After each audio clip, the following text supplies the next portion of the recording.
Hey Scrap Bosses, welcome back to the Victoria Marie YouTube channel. Today I am making this 8.5 by 11 layout called Homeschool Adventures using items all from my stash. Before we get started, make sure you hit that subscribe button, and when you do, click the bell indicator. That way you'll know each and every time a new video is posted to this channel. And if you want some exclusive Victoria Marie process videos, tutorials, and other fantastic content, make sure you consider becoming a Victoria Marie patron through Patreon. The link is posted down below. Let's get started. For this project, I'm going to start out with some craft cardstock from Nina, and it's so beautiful. I love this craft cardstock. And what I did was I went ahead and typed up, using my computer, my journaling directly onto my background and just ran that through my printer. I also resized my photos to 3 by 3. And the reason why I did that is because, of course, I have this 8.5 by 11 layout, and I wanted to fit multiple photos on the layout. These are photos of my daughter, and she's doing some homeschool lessons as well as doing a little bit of reading. I'm going to come back to the story here in a second. I also have some beautiful pattern paper from a Becky Higgins paper pack and some die cuts from various collections. I just kind of pulled them out. They are laying around my desk.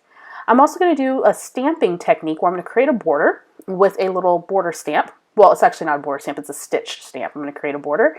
I also have some enamel dots, some freckle fawn fonts, which I'm actually not going to use. I'm going to use two other fonts. Then I have some stickers from Jelly Bean Soup that have been floating around in my stash for a very long time. So let's go ahead and get started with this layout. Now, one of the strips of pattern paper, that green on green, I cut down to about a 1-inch strip, and the other ones are about a 1/2 inch strip or so, give or take a few. One of the skinnier strips we're going to go to the left-hand side, and then the other two strips we're going to go to the right-hand side. Now, I want to make sure that I leave enough space for my 3 photos, as well as not overcrowding my journaling. I also want to make sure that I leave space for my title, which I'm going to put on here in just a second. Now, we are a homeschool family. We're, in fact, going into our 2nd year of homeschooling. We took a break to try the local public school in our area, and it just didn't meet the needs from our daughter, so we're back to homeschooling. And on this particular day, she is having a nice little lunch on the couch, and we're doing a reading unit on a book called The Girl Who Drank the Moon, and it's probably one of my favorite children's books that I've read so far. And I decided to take some pictures. I've been really cognizant of taking pictures of just our everyday recently, and my daughter's going to be 10 next year, and it just feels like time is going by so fast. And I want to have really good documented evidence of just things of her childhood, and homeschooling is a part of that journey. So I went ahead, adhered those photos to the background, got my strips, so my background is ready to go.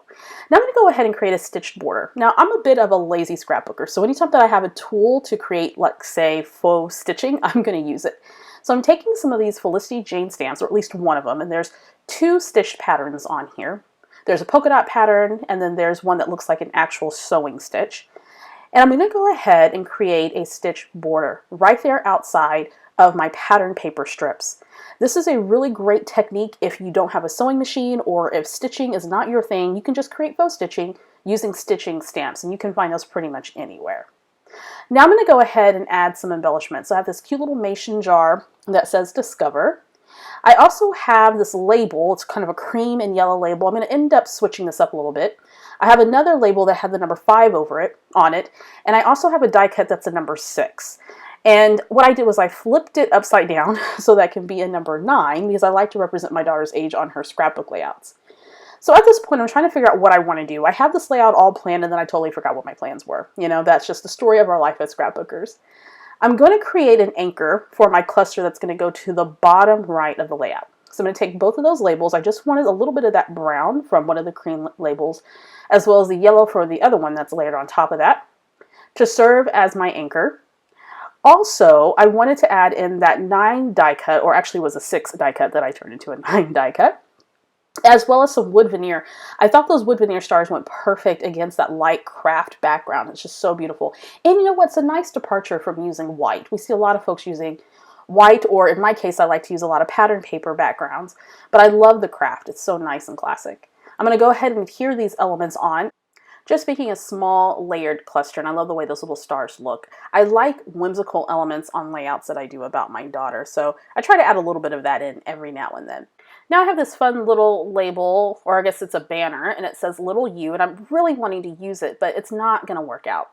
I'm going to go over to my Jelly Bean Soup stickers, and I'm going to pick out the sticker that says Happy. I wanted a little yellow there at the top because, of course, there's a tiny bit of yellow in the pattern paper, as well as a tiny bit of yellow there at the bottom cluster. I want to go ahead and repeat that color there at the top cluster. I also have this, I guess it would be kind of a green, turquoisey, light mint green. I don't know, I'm all over the place with colors. That is kind of a light mint green star. Again, from my stash. Everything that I'm using on this layout is from my stash, by the way. I don't know if I mentioned that at the beginning of the video. I also have another wood veneer star, again, trying to repeat those similar elements across my little clusters here on my layout. And notice the clusters don't have to be giganto. With the scale of this layout in 8.5 by 11, I can sort of scale those clusters down just a tiny bit. And here goes that label again, that little U. That's not going to work. So I went ahead back to my stickers, and I picked out a label that says This Life. And I actually like it better because it is a green label, and there's lots of green on this layout. So I thought it would work. Now what's funny is that I don't normally scrapbook with a lot of mint or a lot of green, but I was really feeling this one. And as I mentioned in my Scrappy Chat, if you haven't watched my latest Scrappy Chat video, I kind of lost my creative mojo. This layout sort of brought it back for me, and it reminds me of some of the classic things that I like to do on my layouts. Clean, some layered embellishments, keeping it simple but very elegant. And I really think that this layout achieved that. So I grabbed another label from that sticker set. It's cream with a green outline, and I'm trying to figure out, what do I want to stamp in this? So I break out this little stamp set. This is from Jelly Bean Soup as well. I also grabbed some Memento, I think that's Hot Cocoa. It's a brown ink, and that's another color I rarely scrapbook in anymore. I used to do a lot of earth tone colors. I'm kind of going back to it as I'm exploring my creative interest. I'm going to go ahead and stamp Note This right on top of that label using that dark brown ink, and I think that works out perfectly. Now I decide, you know what, it's probably a good time to go ahead and add the title, because sometimes I forget about that. So I break out these freckled fonts. It's not going to work. So I reach into my stash and I grab some fonts from Felicity Jane and Ellie Studio. This first one's called Summer, and I'm going to split up the word homeschool because I didn't have enough space to write out homeschool just in one horizontal line. And that is a really great design tip if you want to add some interest to your titles. You can break up words if you want to, right? They're your layouts. You can do whatever you want. Now I'm going to break out this Pink Fresh Studio font. So the yellow one was LA Studio. This one's Pink Fresh Studio. So I've got 3 manufacturers represented in my title, and they all go well together. So I wanted a nice earth tone with the Felicity Jane font.